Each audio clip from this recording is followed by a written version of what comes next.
I've done all of Brighton.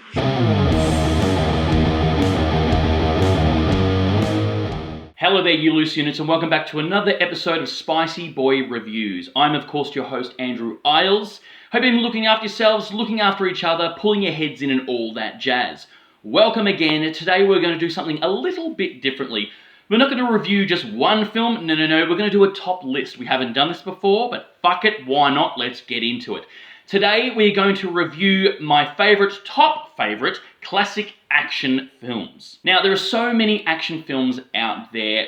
How do you pick your favorite ones? Is it nostalgia? Probably. Is it cinematography, directing, actor, all that jazz? Yes, that all comes into this and is included. So I've narrowed it down to a subgenre I call handgun action. Now, handgun action is a little bit differently. I made it up. I don't know if this is a real thing or it's in the zeitgeist. Who knows? Google it after this. But it's a subgenre. See, there is films that I love, action films that I think are 5-star, awesome, but they won't make this list, okay? There's a subgenre called military action, which is movies like Rambo, Commando, and even Predator. And Predator can be considered another subgenre on top of that of a sci-fi action, having an alien in it and all that. Another subgenre being, sci-fi action could be Aliens. There's so many different subgenres out there. Of course, James Bond is its own genre as well. It's James Bond as a genre, but also it goes into the spy action. So today, we're doing the handgun action. Now, handgun action is usually one guy against the odds in an urban setting, usually within a city or in confined space. The buddy cop genre is also comes under the handgun action subgenre. So today, without further ado, here's my top favorite classic handgun action movies. Now, this is a top 8 list as well, because these are my top 8, because top 10 lists are for pussies. Number 1, Tango and Cash. Directed in 1989 by, I think I'm going to butcher this name, Andrei Konchalovsky. I think that's right, sorry if I butchered your name, but then he was later replaced by Albert Magnoli. I believe he directed Purple Rain for Prince. This is starting off this list with, of course, a buddy film, a buddy cop film, if you will. Seems to be a common trend in the handgun subgenre. This film, what an absolute banger and a classic. You get two of the coolest action film stars of the 80s playing opposite each other, trying to clear their names. One is a straight-laced cop, of course, and the other is a schlubby, rough around the edges, does what he wants. You've got Sly Stallone here, obviously the legendary Sly Stallone, playing against type, and Kurt Russell playing Kurt Russell, the schlubby cop right here. The film was originally going to star Patrick Swayze, but he dropped out because he went off to film Roadhouse, which is another cult, awesome action film classic, probably under the martial arts subgenre, who bloody knows. And it was a revolving door on set of people coming and going, getting fired, getting replaced, and the film went $20 million over budget. What we end up on screen is 80s cheesy absolute deliciousness. Tango and Cash obviously trying to clear their names. We get a James Bond-esque scenario of this film with a Q-type character, giving them gadgets so the heroes in the climax can go and fight the bad guys at, I guess it's kind of like a warehouse, and they get an 80s boner-inducing 4-wheel drive laced with gadgets and fucking machine guns. And our Bond villain here is played by the late, great Jack Palance. Jack, I'm a number one guy. It was a financial bomb when it came out, but is now a beloved, cheesy 80s absolute classic banger. If you haven't seen it, after this episode, educate yourself and watch it. Next. Number 2, Rapid Fire. Released in 1992, you have the one and only Brandon Lee. The character witnesses a mob hit and has become a star witness in the case to putting him away for life. Then he's hunted down by the Chicago mob, corrupt federal agents, as well as the Thailand mob. Besides The Crow, this is easily Brandon Lee's best work. It's action from start to finish. Lee is oozing charisma on the screen here. You're seeing a legend in the making. He even choreographed all the fight scenes in this film, which is fucking A+ stellar. He's kind of like,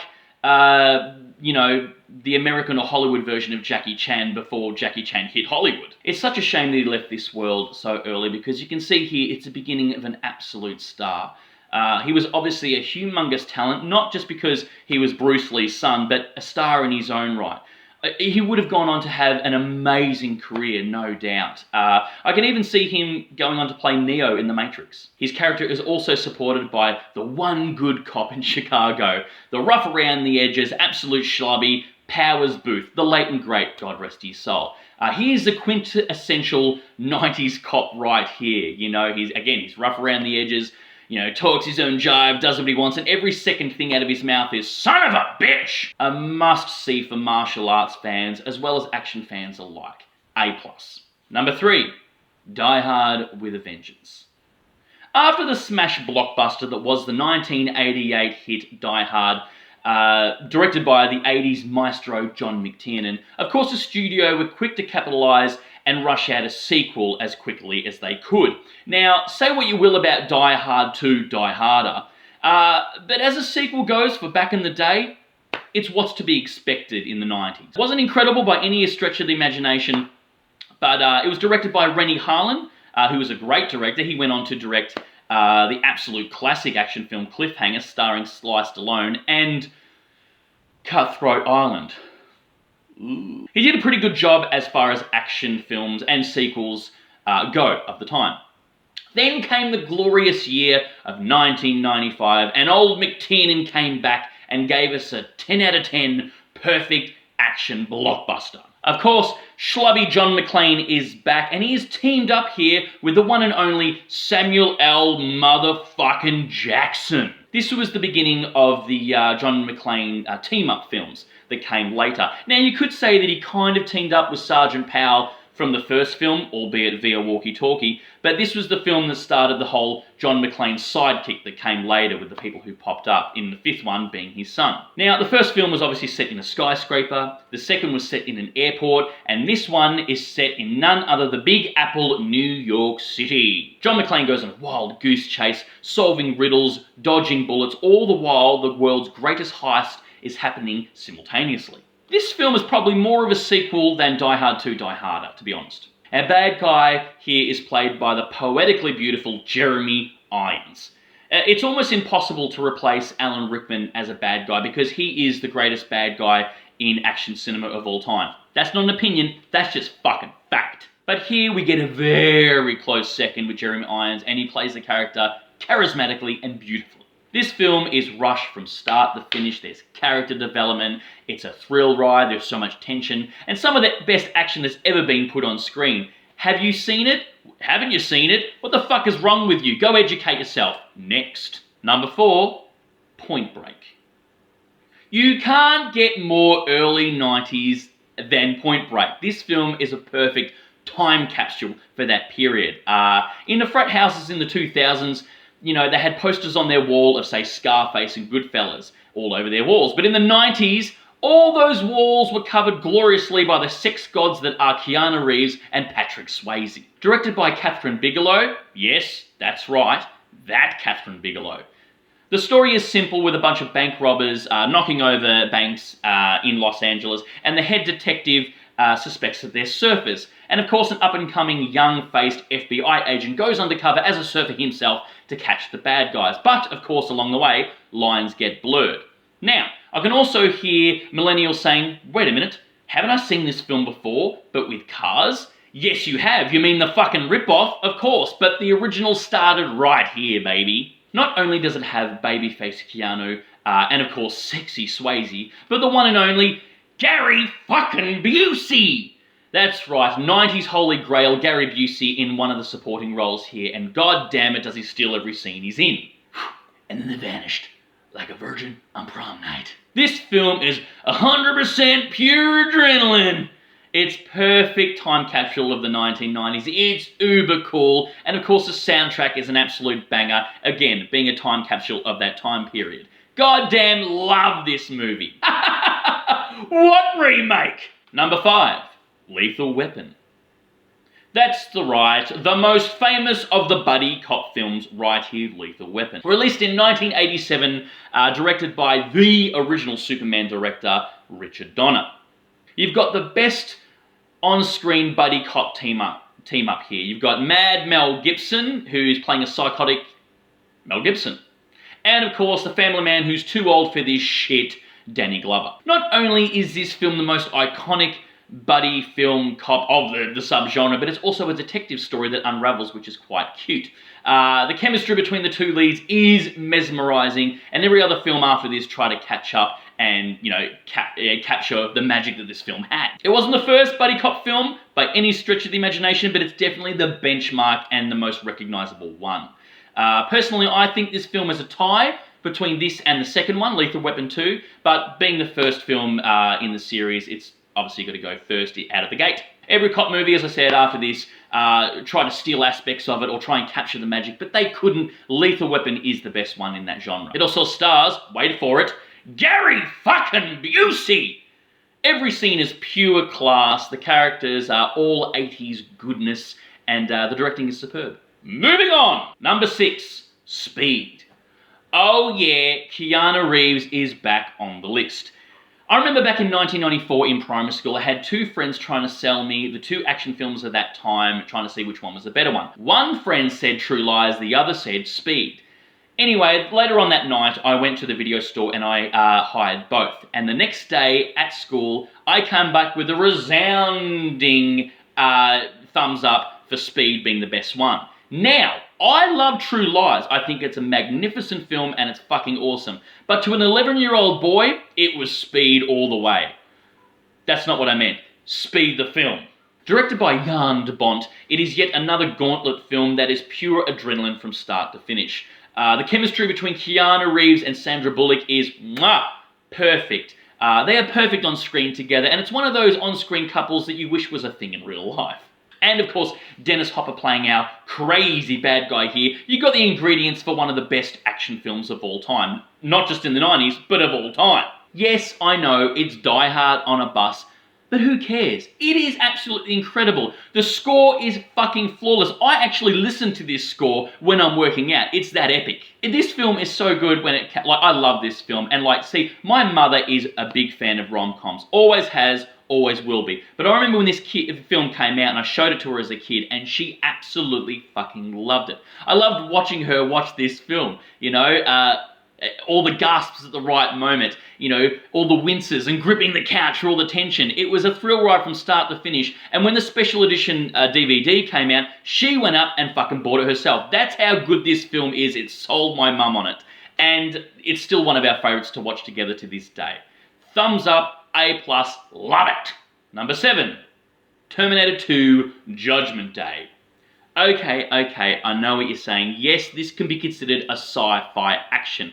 Possibly going against my logic here, but where is the film set?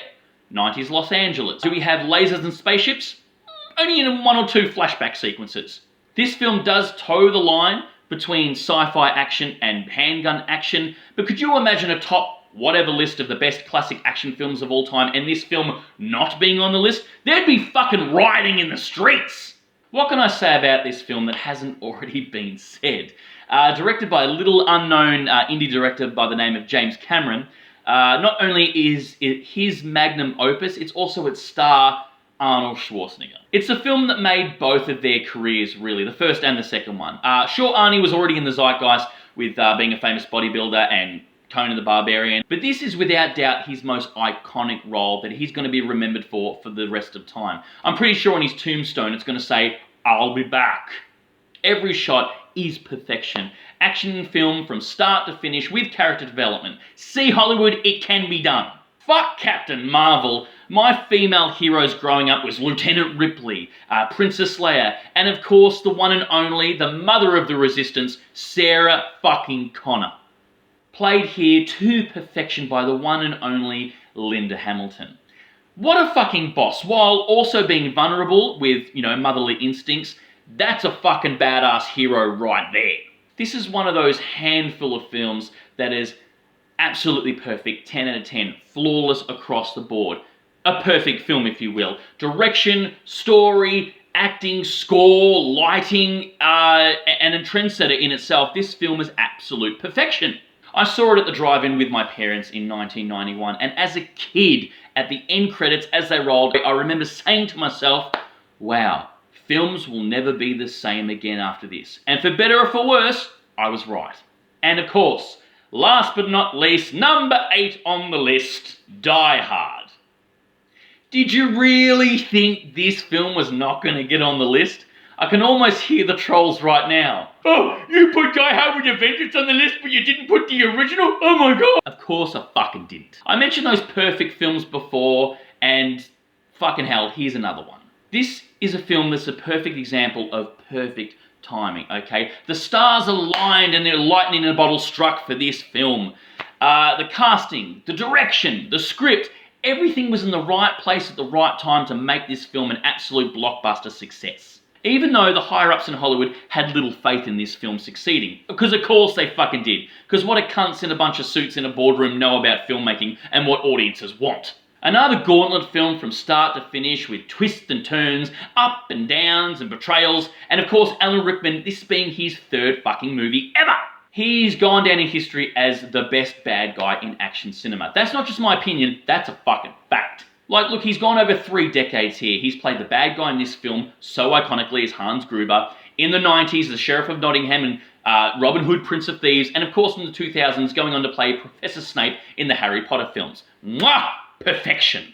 It catapulted Bruce Willis to stardom and made him an A-list celebrity. It's a shame now of how little fucks he gives about the character or films in general. But this was the beginning of a star on screen. 5 stars, 10 out of 10. Full throbbing 80s boner. This is the film we wish Hollywood was making nowadays, instead of, you know, going full-blown political, because if we have to have a moral compass, why the fuck are we listening to Hollywood? You've seen this film, surely. If you have not, what the fuck are you doing with your life? Anyway, guys, that's my top 8 favourite classic action films of all time.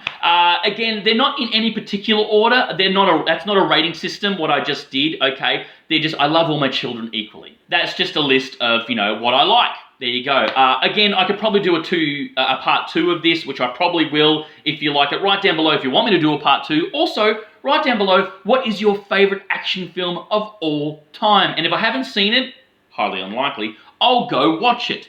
Anyway, guys, that's the episode. Please give it a like if you could, and hit that subscribe button and the notification icon, and there'll be more spicy content coming out, and hope to talk to you then. And as always, stay spooky, kids.